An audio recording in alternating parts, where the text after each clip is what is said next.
Hello, everyone.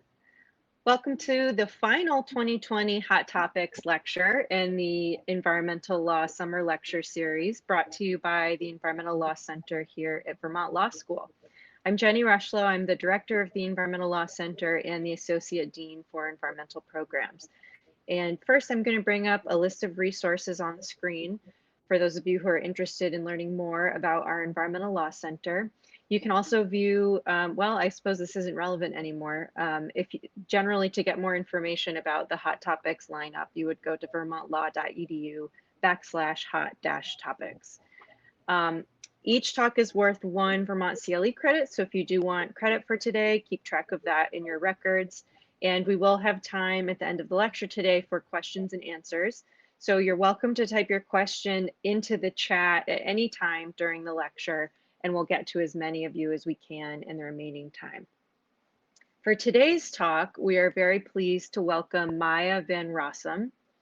Maya is an attorney, activist, author, and founder of Green Amendments for the Generations, which is a grassroots nonprofit organization inspiring a nationwide movement to secure constitutional recognition and protection of environmental rights in every state and ultimately at the federal level.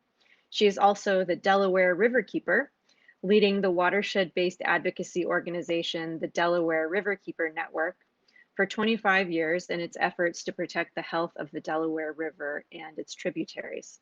Today, her talk is titled The Green Amendment, a bold new strategy for environmental protection. Please join me in welcoming Maya Van Rossum. Thank you so much for having me. I really appreciate the opportunity to talk about this important message.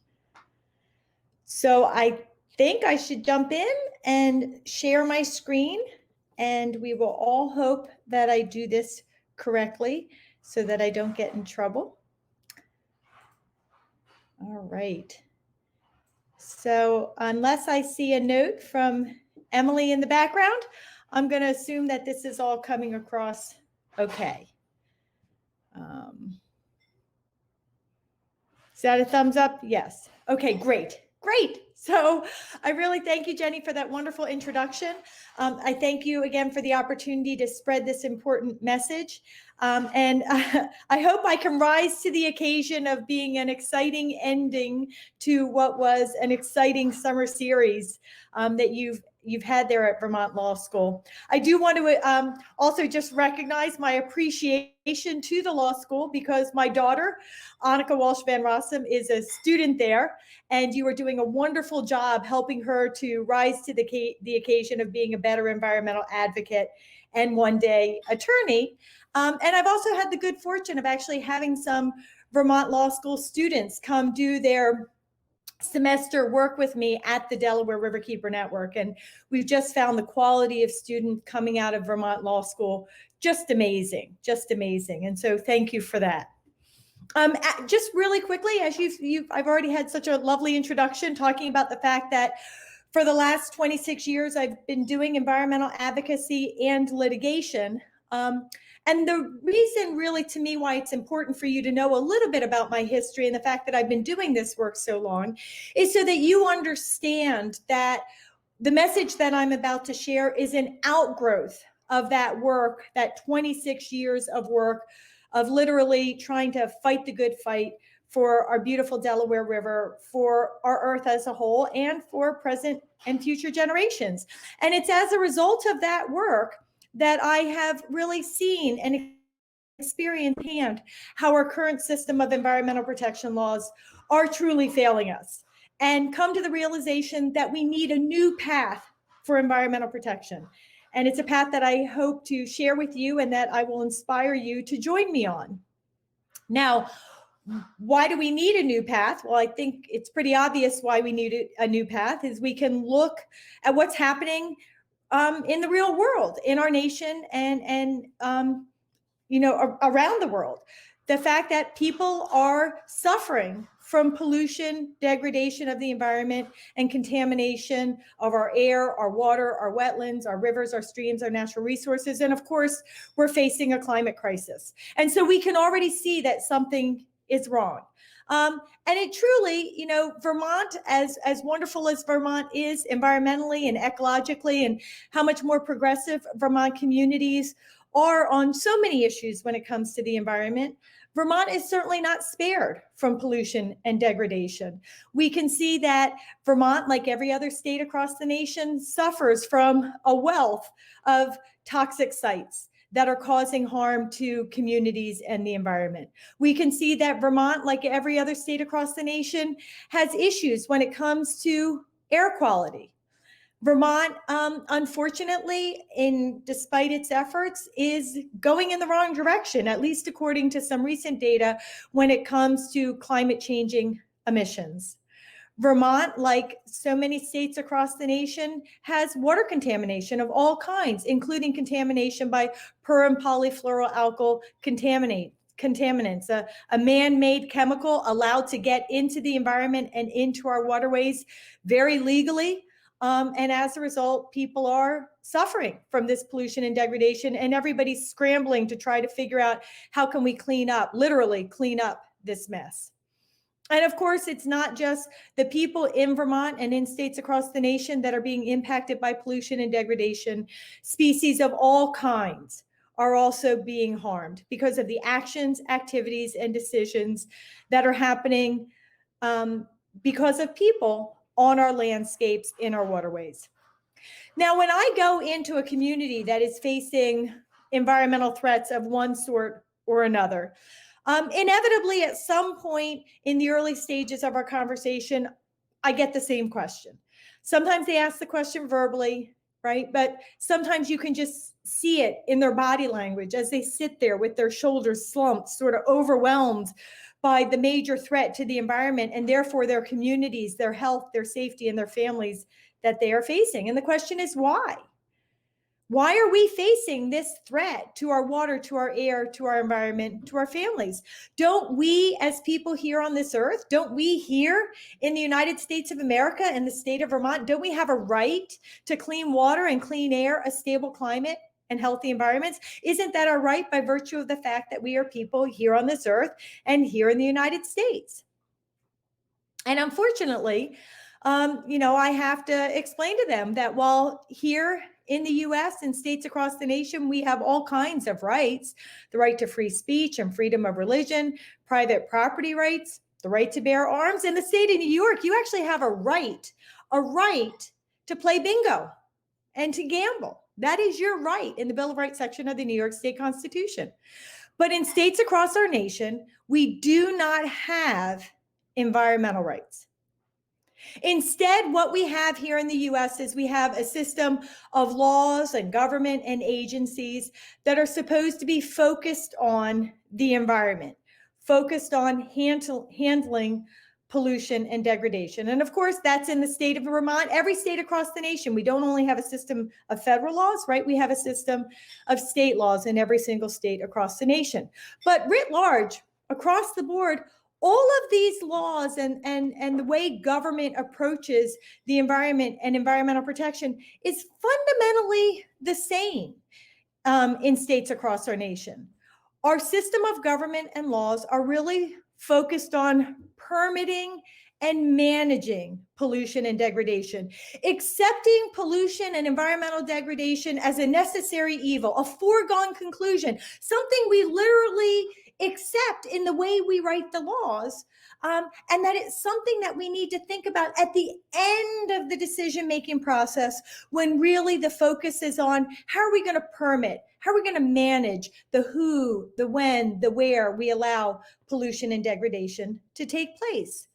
Our system of government and laws are not focused on, in the first instance, from day one when we're engaged in government action activities and decision-making, how can we prevent pollution and degradation? That's just not the way the system operates. And of course, the way that our laws are written and the ways that our laws are implemented, there is built-in environmental racism with communities of color and indigenous communities, immigrant and low-income communities being unfairly targeted for highly polluting industrial operations, environmentally degrading actions and activities within their community. The way our laws are written, the way our government operates, there's a lot of gaps. There are a lot of things that are not regulated, that are not addressed in the law. All too often, for right, wrong, or otherwise, good reasons or bad, there is often poor implementation of even the laws that we do have on the books. And inevitably, at some point or another, somebody will get into a position of power that doesn't appreciate the value and importance of a healthy environment. And they will very, very quickly go about the work of rolling back the laws and the regulations, the policies and the programs that are on the books. And so as a result, we have all of those pollution and degradation problems that we talked about earlier. And so we can see in this current system of laws, in this current system of government, there is something missing because there's still so much pollution and degradation happening on the ground. And so the question is, what is that something missing? Now, of course, there are a lot of some things missing. But there was one very key element that a senator in the Commonwealth of Pennsylvania realized was missing when it comes to how we legislate, regulate, seek to protect our environment. And that's something missing, according to Pennsylvania Senator Franklin Curry, was that we were not protecting our environment. We were not recognizing our environmental rights in the same way we were recognizing and protecting the other human, civil, and political rights we hold dear. We were not recognizing and protecting our environment and environmental rights in the Bill of Rights section of our state and federal constitutions. And so as a result of this realization, and that because of this failing of Pennsylvania's Constitution and our federal Constitution, that every aspect of Pennsylvania's environment was allowed to become so degrading that it was harming every aspect of the lives of the people of Pennsylvania, in 1971, this Pennsylvania senator, Senator Franklin Curry, decided he was going to change that. And because of his actions and activities and efforts and his vision, in 1971, a provision was placed in the Bill of Rights section of the Pennsylvania Constitution that very literally recognizes and protects the rights of all the people to clean air and pure water and the preservation of the natural, scenic, historic, and aesthetic values of the environment, and recognize the duty of every government official at every level of government in the Commonwealth of Pennsylvania to protect those rights, not just for present generations, but also for future generations yet to come. And so you would have thought, with this provision added so long ago to the Pennsylvania environment, that at the time, right, protection of the environment would have dramatically changed in Pennsylvania as compared to every other state across the nation, and that Pennsylvania's environment would have been so much better protected than it was in every other state across our nation. But unfortunately, that wasn't to be the story for the people of Pennsylvania and their environment, because very early on, there were really some bad choices when it came to the first early cases that were brought trying to use this constitutional environmental rights amendment. And long story short, very early on, decisions came out of the Pennsylvania Supreme Court, which said that Article 1, Section 27, the Environmental Rights Amendment, the Green Amendment of the Pennsylvania Constitution, was not to be legally interpreted, applied, and treated like every other provision in the Bill of Rights section of the Pennsylvania Constitution. Instead, it was to be treated like policy, right? Just a statement of policy. And the way I interpret policy legally is policy is good advice, and you can take it or you can leave it. And in the Commonwealth of Pennsylvania, they decided, the legislators and the governor and the regulators decided that they would leave it. And no, thank you. We're not interested in your good advice. And so that's the way things stood for 42 years. For 42 years, the people of Pennsylvania had in the Bill of Rights section of their state constitution this powerful language about their rights to a healthy environment. But when it came to how the environment was thought about and protected legally, constitutionally, legislatively in the Commonwealth of Pennsylvania, nothing really changed. And so that's the way it was for 42 years. But then fast forward to the mid 2000s, and here comes drilling and fracking for gas from shale, bringing with it all of its highly polluting industrial operations, its contamination of the air and the water in Pennsylvania, streams, rivers, even drinking water supplies, its devastation of landscapes, a release of in an incredible wealth of climate changing emissions, particularly methane emissions. And it brought with it the proliferation of other kinds of infrastructure and other kinds of harms, like the proliferation of pipelines and LNG export facilities, which magnified even more significantly the fracking harms and shale gas extraction harms that were happening on the ground and in Pennsylvania communities.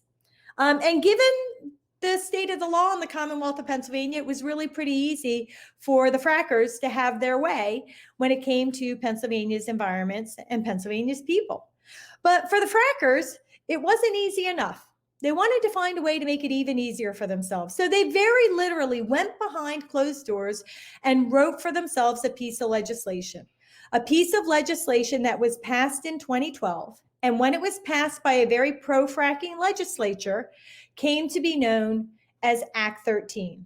Now, Act 13 was literally a gift basket to the industry, and it did all kinds of bad things. But just by way of example of how bad Act 13 was for the environment and for the people, and how good it was for the fracking industry, Act 13 gave the shale gas industry the power of eminent domain to force the storage of their explosive gas under people's properties, whether or not they wanted it there. It gave them automatic waivers from environmental protection standards. It relieved them of the obligation to notify those who were got their drinking water from private drinking water wells. It relieved the frackers of the obligation to notify those people if there had been potential contamination of their drinking water by nearby fracking operations. It mandated that drilling and fracking operations be allowed to happen in every part of every community, including in the heart of the residential districts of Pennsylvania communities. And so, given the way things were, right, things were already bad in the Commonwealth of Pennsylvania when it came to fracking. But if Act 13 had been allowed to be fully implemented, things would have gotten dramatically worse for Pennsylvania's environments and for the people of Pennsylvania. And so we at the Delaware Riverkeeper Network, who have been fighting fracking for a very long time, frankly, with pretty dramatic success. There's no fracking anywhere within the boundaries of the Delaware River watershed because of the leadership of my organization. But we knew that fracking anywhere was harmful to all of us everywhere, and that it would ramp up the pressure to allow the fracking industry to continue to push eastward into our Delaware River watershed, or at least make it more difficult for us to keep them out. So we knew that we had to challenge Act 13 in some way. But what can you do, right? When your legislature passes a law and the governor signs it, there aren't that many options for what you can do in response. Protest, that's powerful and important and has a really important role in advocacy. But when it came to Act 13, protests, we had tried that to prevent the passage of the law, and it didn't work. So now that we had the law, protest wasn't going to get us anything. An amendment to the law or repeal of the law, frankly, that wasn't going to happen with this pro-fracking legislature. Turning to the ballot box and the next legislation and trying to get better people elected to office next go round, well, that was going to come too late. We certainly weren't going to accept it and move on. So what could we do? Well, we realized that in the Commonwealth of Pennsylvania, we had this long ignored constitutional language that we could try to use to defeat Act 13. And so at the Delaware Riverkeeper Network, we brought an action to challenge Act 13, and we made the claim that Act 13 violated the environmental rights of the people of Pennsylvania as described in Article 1, Section 27 of the Bill of Rights section of the Constitution, and therefore should be declared unconstitutional. Now, there were also 7 towns and a physician who were challenging Act 13 using their own legal theories. And so we all teamed up to pursue this legal action jointly. But the argument that the Delaware Riverkeeper Network and I, in my role as the Delaware Riverkeeper, brought to this venture was this claim that there was a violation of the environmental rights of the people of Pennsylvania if this law had been allowed to be implemented as written. This case went all the way up to the Pennsylvania Supreme Court, which at the time was a very conservative Supreme Court led by a very conservative Chief Justice. And despite that, we got an amazing victory with the plurality opinion actually written by that Chief Justice Ronald Castile. And I want you to read with me a few of the things that Chief Justice Castile wrote in the opinion that was issued in December of 2013. That by any responsible account, the exploitation of the Marcellus Shale Formation, drilling and fracking, will produce a detrimental effect on the environment, on the people, their children, and future generations. And that the natural resources that were being harmed were resources essential to life, to health, and to liberty. And that as a result, according to Chief Justice Castile, the provisions of Act 13 that we were challenging were in fact a violation of the Environmental Rights Amendment of Article 1, Section 27 of the Pennsylvania Constitution. And those provisions were declared unconstitutional. And so they could not and would not ever be implemented in the Commonwealth of Pennsylvania and be of service to the fracking industry to allow them to continue their devastating harms on Pennsylvania communities. It, of course, didn't stop the fracking that was already happening under the current laws, but it wasn't going to put in place these changes in the law that were going to make it dramatically easier for the frackers to frack as much as they wanted everywhere across the Commonwealth. And so in that moment, with that victory, we not only defeated some of the most devastating aspects of Act 13, right, but we very literally breathed legal life into that long ignored Environmental Rights Amendment, suddenly giving it constitutional, meaningful legal strength. Now, since that victory in December of 2013, we've been doing the work in the Commonwealth of Pennsylvania of defining what it actually means to have a constitutional right to a healthy environment, and then defending that right through our advocacy and through litigation. But as we were going forth doing that work, and I was thinking more and more about the power of what we had accomplished with this victory, I realized that there was more in this victory than just for the people of Pennsylvania. That there was a message for all communities in all states across our nation. The message that our rights to pure water and clean air, a stable climate, and a healthy environment are inherent, inalienable, indefeasible rights that are truly worthy of constitutional recognition and protection on par with all of those other fundamental rights that we hold dear. And that we needed to have communities and states across our nation to rise up together and demand and defend their environmental rights.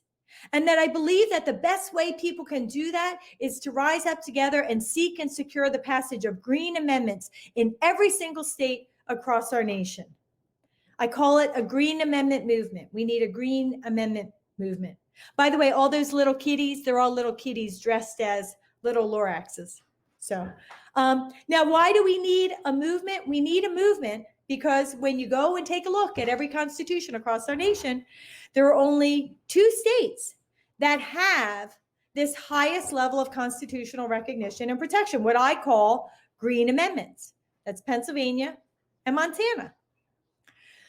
There are a whole boatload of states that talk about the environment in their constitutions, but they don't rise to the level of being a green amendment.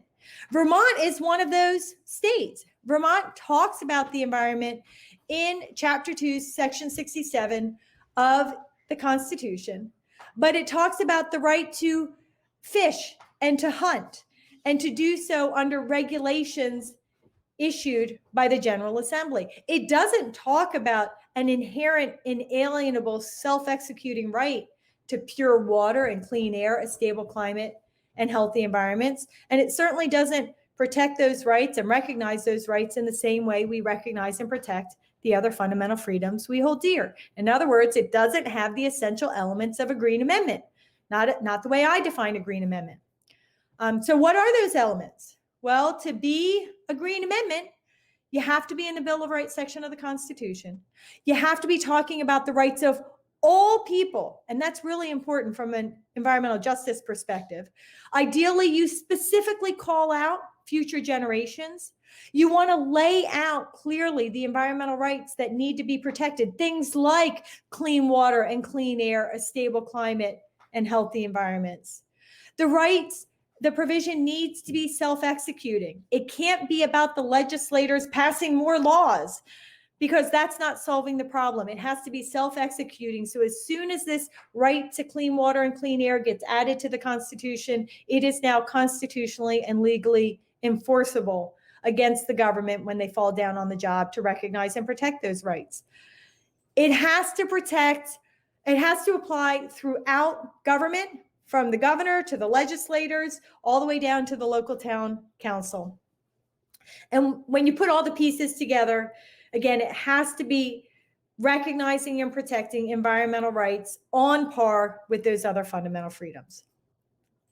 So broad brush, what do you get if you have a Green Amendment? How does it change things in a state? Well, again, environmental rights are on par with those other rights. So think about how powerfully the rights to free speech, think about how powerfully gun rights are protected in Vermont, in states across our nation. That powerful protection comes in large part because of the Constitutional Bill of Rights recognition and protection, those fundamental, inalienable, inherent, indefeasible human rights have that constitutional recognition and protection. Well, by giving that same level of recognition and protection to environmental rights, it means we're giving that same incredible power and strength to the protection of the environment. Very often, and one of the things just that means is that environmental rights are on par with things like property rights. So think about how often property rights are used to sort of overcome environmental protections in a community, right? Claims of takings and more. Well, part of the problem there is that there's no counterbalance to property rights in the Constitution. Well, if you have a Green Amendment, if you have a Bill of Rights environmental rights amendment, you now have a counterbalance for those claims of property rights, because the environmental rights need to be given the same recognition and protection as those property rights. And so it becomes a powerful counterbalance to property rights in the environmental context. A Green Amendment means that every government official at every level of government in the state become duty bound to protect the environmental rights of all the people of the state. And if your Green Amendment is properly written, framed, placed, and implemented, it means that those rights are protected not just for present generations, but for future generations yet to come. A Green Amendment places an emphasis on prevention of environmental harm first. So when government's about to pass legislation or regulation, when they're about to create some sort of new policy or program or issue a new permit, they have to, from day one, think about how they can prevent environmental degradation and harm. And why is that? Well, think about it, in the context of another right. When you have your state legislature is about to pass a piece of legislation and it comes to their realization that, if we pass this law in this way, we may infringe on the rights to free speech, or we may infringe on gun rights. What do those government officials do? They step back and they think, how can we rework this law in order to prevent the infringement on those fundamental constitutional rights? Well, now the same thing happens for the environment, is that government from day one of whatever action or activity they're about to embark upon has to think about how can I prevent infringement on the rights to a healthy environment. So it's a powerful flipping of the way the law works. Environmental justice is incredibly benefited by a Green Amendment because now all people, regardless of their race, their ethnicity, where they live, what their income level is, they all have the same right to a healthy environment. And government becomes duty bound to protect all those people equitably.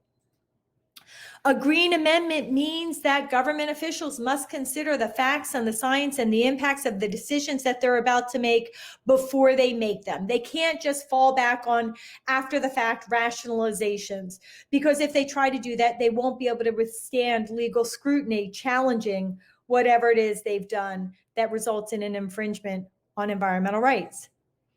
I do want to emphasize that when it comes to a Green Amendment, the focus is on government action and preventing government from infringing directly itself or through others on people's environmental rights. And it does bring an obligation to be proactive in terms of seeking to protect the environment. But it doesn't mean that you're going to have the upstream farmer being challenged by the downstream landowner. It may mean that you have a downstream landowner challenging a permit that was issued to some sort of upstream action or activity, claiming that that permit is going to allow an infringement on the constitutional right. But the action is against the government and what the government is doing that would directly or indirectly through others allow a constitutional violation. And that's really important recognition. The goal of a Green Amendment is to get better decisions on the front end out of government. But the truth is, when our government officials get it wrong, what a Green Amendment also does is it gives us immediate access to the courts so we can challenge a potential infringement on our environmental rights.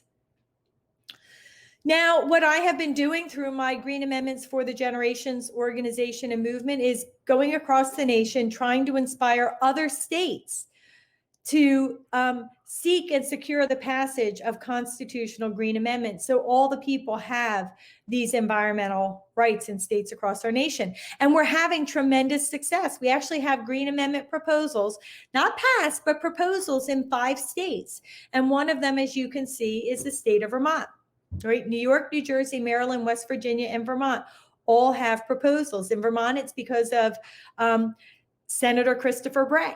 And he actually made that proposal in February of just a few months ago of this year.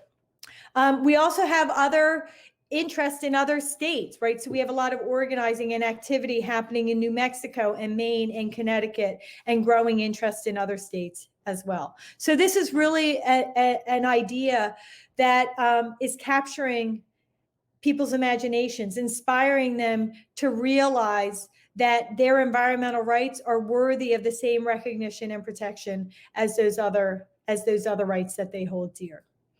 This is actually the language that has been proposed in the state of Vermont. And I was very fortunate. Senator Bray heard me speak at a conference last year in August by the National Caucus of Environmental Legislators. It was their conference. And we stayed in touch thereafter. And as a result of those ongoing conversations, this was Senator Bray's proposal. Now, is a constitutional Green Amendment making a difference in Pennsylvania and in Montana? After all, you still have pollution and degradation in those states. Well, I'm here to tell you that it is making a difference. Now, it's not an instant panacea. We don't instantly solve all the problems. If we pass a Green Amendment in the state of Vermont, you're not going to have poof, all the bad stuff goes away environmentally. No, you're going to have to take the time and make the case in every single context how and why the Green Amendment comes into play to protect the people from pollution or degradation that may be taking place. But in Pennsylvania and Montana, we are having tremendous success in securing needed upgraded protections that are really raising the bar when it comes to environmental protection and environmental rights. I mean, first off, remember that first Act 13 victory. right? We got those provisions of Act 13 declared unconstitutional. So they were never implemented and allowed to inflict their devastating harm. That case was followed up on another Supreme Court decision that embraced the findings of the plurality opinion whole cloth when it came to the interpretation of Article 1, Section 27. And then applied it in a funding context and actually prevented the misuse of environmental protection funds for the general operating budget. We are right now at the Delaware Riverkeeper Network using a Green Amendment legal argument to push the passage of drinking water protections from PFAS, PFOA, per and polyfluoroalkyl contamination in the state's drinking water supplies. The state wasn't doing all that much to take on that serious threat. But because of our legal action, including the Green Amendment argument, the state is now being forced to act. We are using this case to press the state to clean up a long ignored hazardous waste site, a site that they've known has been seriously contaminated with TCE for over 30 years, and that has a pollution plume that's spreading, bringing the contamination to new environments and to new communities. The state wasn't acting to clean up the site until we brought a legal challenge, including a constitutional argument. The case is still ongoing, but we've had some powerful interim victories, including the state court making very, very clear that the failure of government to act to clean up the site, inaction, can be deemed action for purposes of a constitutional violation, which you see in other areas of environmental law, right? Inaction is a conscious choice. It is actually action unto itself. We've had permits for the spreading of sewage sludge that were defeated through constitutional arguments and other decisions. Most recently, just a few weeks ago, right, we have an attorney general right now in the Commonwealth of Pennsylvania who has really embraced his constitutional duty to recognize and protect environmental rights of the people of Pennsylvania. And he actually, a few years ago, convened a grand jury to investigate how the state was handling fracking that was advancing through the Commonwealth of Pennsylvania. And just a few weeks ago, the grand jury issued their report.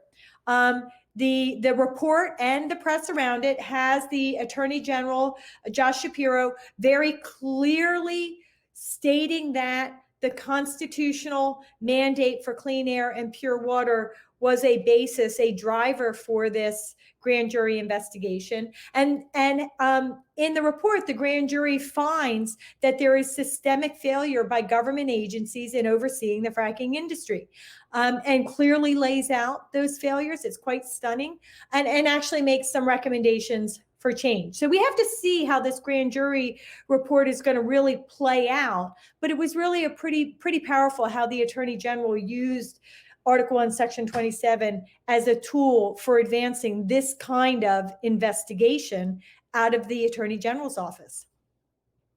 In Montana, their Green Amendment was similarly passed in the early 1970s and 1972. It had a little bit of a different path than Pennsylvania's, but you did see in 1999 and 2000, 2001, you saw some pretty powerful decisions voiding a permit for a gold mining operation that would have had devastating impacts, and also protecting the community from the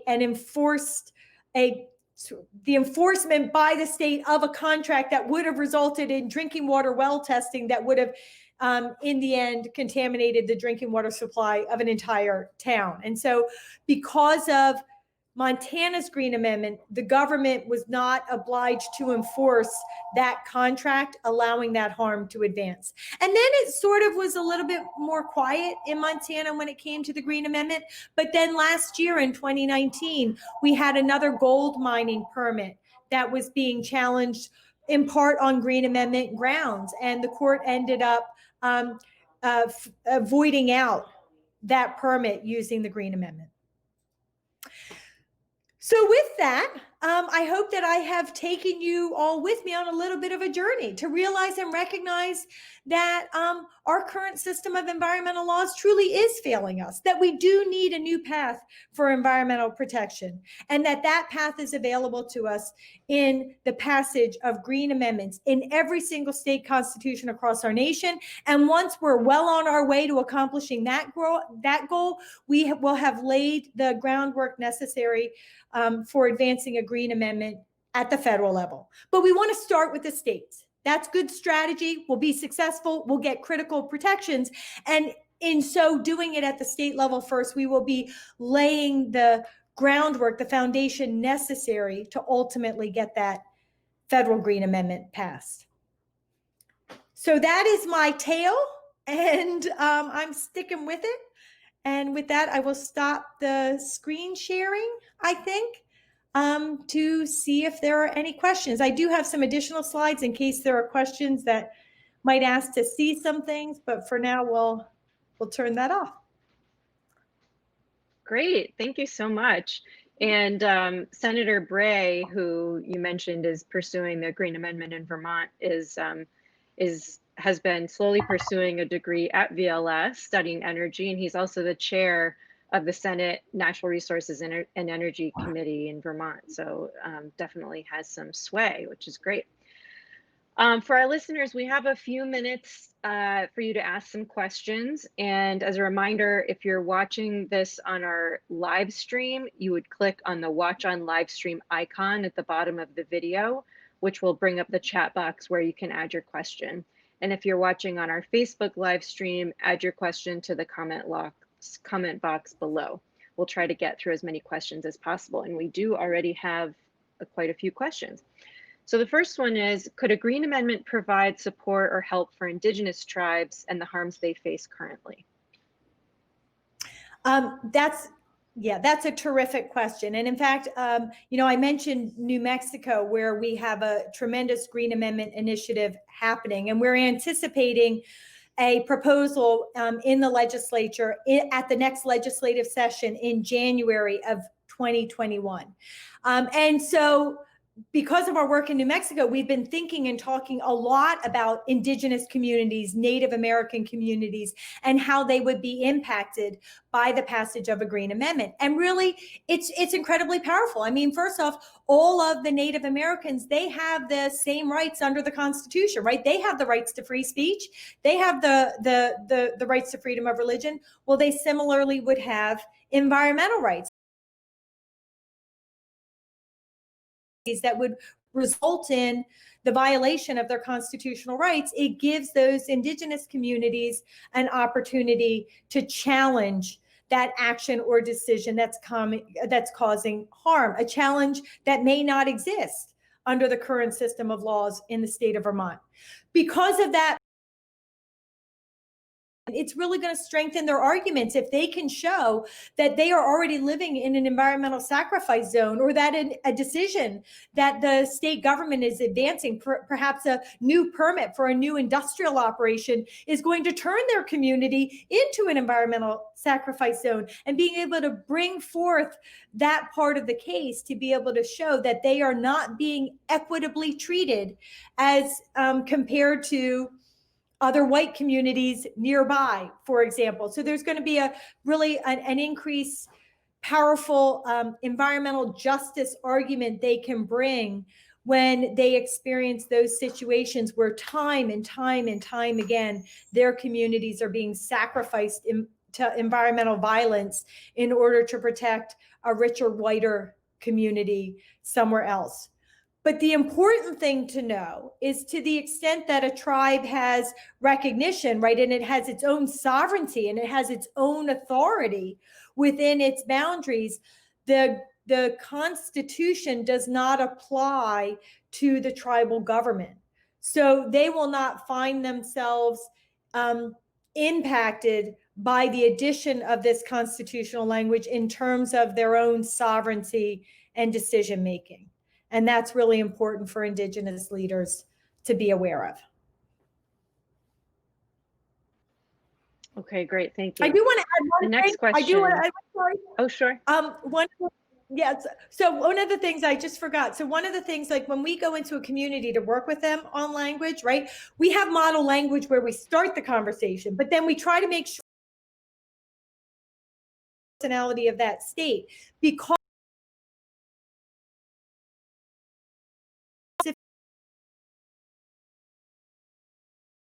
model, which I actually believe is in Vermont, which talks about protecting the cultural values of the environment. And that's really, that language is intended to help strengthen the ability of Native American communities to bring forth constitutional arguments to protect their sacred lands, to protect their, the cultural values they have in a healthy environment, right? And their relationship with a healthy environment. So I do want to note that that's specifically why that terminology was added. Got it. Thank you. Okay, next question is, what sort of statement in a state's Green Amendment will signify to courts and legislatures that the amendment is enforceable without additional legislation?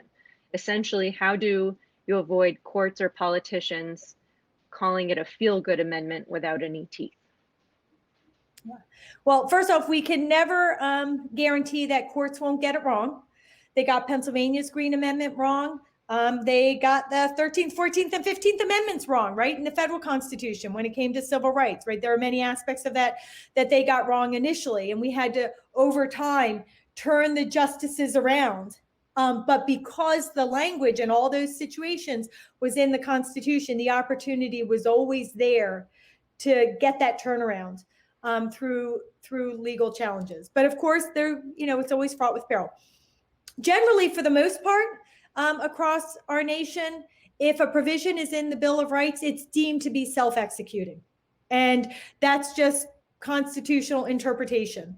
If you are in a state where you're worried that either the courts might misinterpret it, and you want to be 100% clear, what we actually have in our model Green Amendment is we encourage people in those instances to explicitly say in your amendment language, this provision is self-executing. And then you really avoid that potential problem. But for the most part, it shouldn't be an issue unless somebody's improperly interpreting and applying the law. And the specific language is an upfront solution. Okay. Next question. Hawaii and Illinois have a self-executing Green Amendment. Are those state Green Amendments less effective because they lack a public trust or future generations provision? So I don't consider Hawaii or Illinois to have a Green Amendment. I'm very clear about my definition of what a Green Amendment is, and they do not fulfill all of the criteria. Now, I actually can go pull Illinois. I can pull it up and speak to that specifically, but I don't have it in the forefront of my brain what that language is.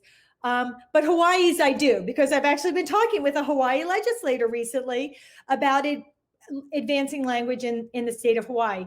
Hawaii does have really helpful trust language. They actually focus on the public trust doctrine in a Green Amendment. We emphasize the value of using trust law as opposed to public trust law.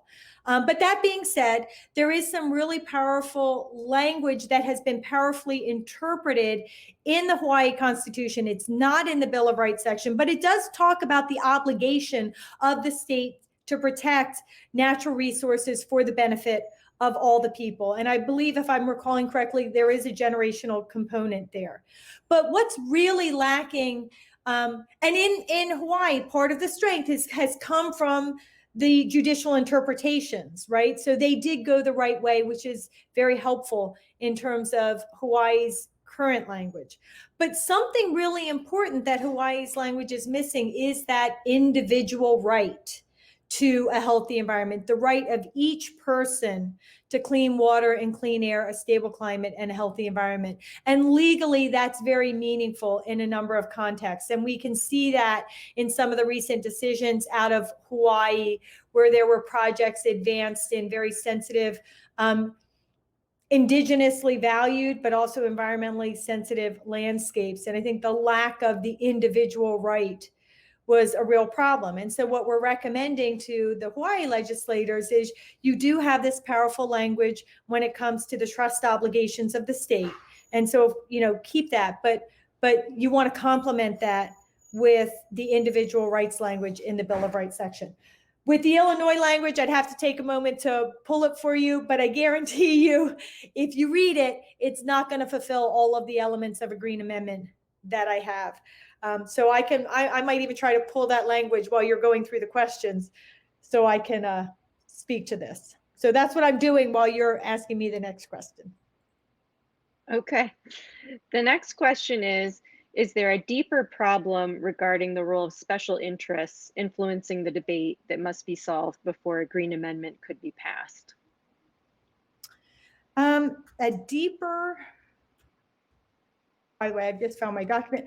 So what I just want to speak to Illinois really talks about when it talks about the environment, it talks about it in a public policy context. It talks about the General Assembly having the right to pass laws. That's what the government already does. There is in Article 11, not the Bill of Rights section, and that changes the constitutional interpretation and application. There is the talk about the right to a healthy environment and to individual rights.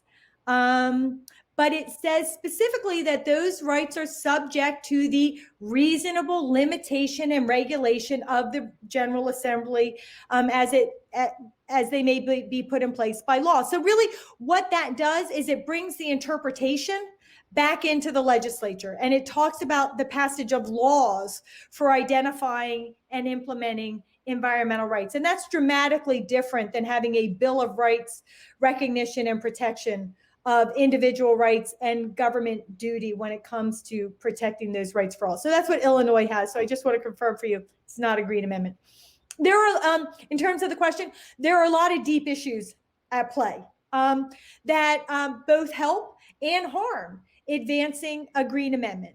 But first off, in terms of, as with all high bar issues in social justice, in environmental justice, in environmental protection, it can often be a long process, but you got to start somewhere. And as soon as you get the ball rolling, you then have something to rally people around. And that's why it was so powerful for Senator Bray to make that proposal, because we can now say to the people of Vermont, this isn't just a grand idea. This is an idea that has legs in your state that you could start to learn about and rally around and help push forward. A lot of the arguments that we hear again about or hear against Green Amendments are pretty easily overcome. There are arguments that it's going to hurt the economy. There's so much proof and research about how a healthy environment helps advance a healthy economy and helps advance healthy jobs. And by contrast, a degraded environment harms the economy and harms jobs. So we can overcome that. There's a lot of arguments that it's a make work project for lawyers. Well, the only litigation that you should be worried about when it comes to attorneys is frivolous litigation. And there are a lot of checks already on attorneys pursuing frivolous litigation, right? You can face sanctions, you can face all kinds of things. So we already have things to prevent frivolous litigation. If you have an onslaught of litigation that's not frivolous, well, frankly, it means you got a problem. And it's a real good thing that you have a Green Amendment to help you resolve that problem. But it's not a make work project. And you can look at Pennsylvania and you can look at Montana to see that there is not this huge slew of legal actions based on environmental rights. They're actually brought quite judiciously and intentionally and thoughtfully, and usually not brought on their own. There's usually some sort of legislative argument, and then the environmental rights argument is brought along at the same time. And then the only other thing I just want to say is we've had a lot of success, as you can see from the very conservative decision written by Chief Justice Castile. This is not an issue about political party. And I know people like to think that, and I know at the federal level, when it comes to the environment, it these days comes out that way. But truthfully, it doesn't matter what your political party is, right? We all need clean water and clean air.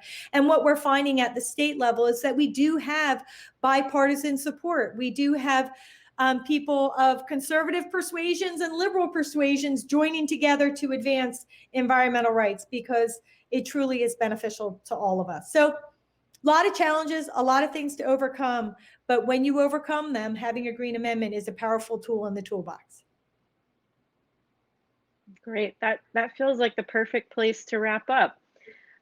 So thank you so much, Maya, for your presentation. That was really powerful. And thank you to our viewers for joining us today and throughout the summer for our Hot Topics lecture series. This concludes our lecture series today.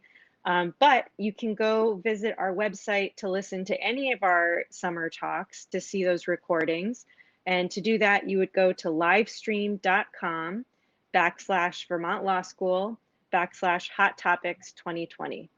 Thanks so much, everyone. Enjoy the rest of your summer.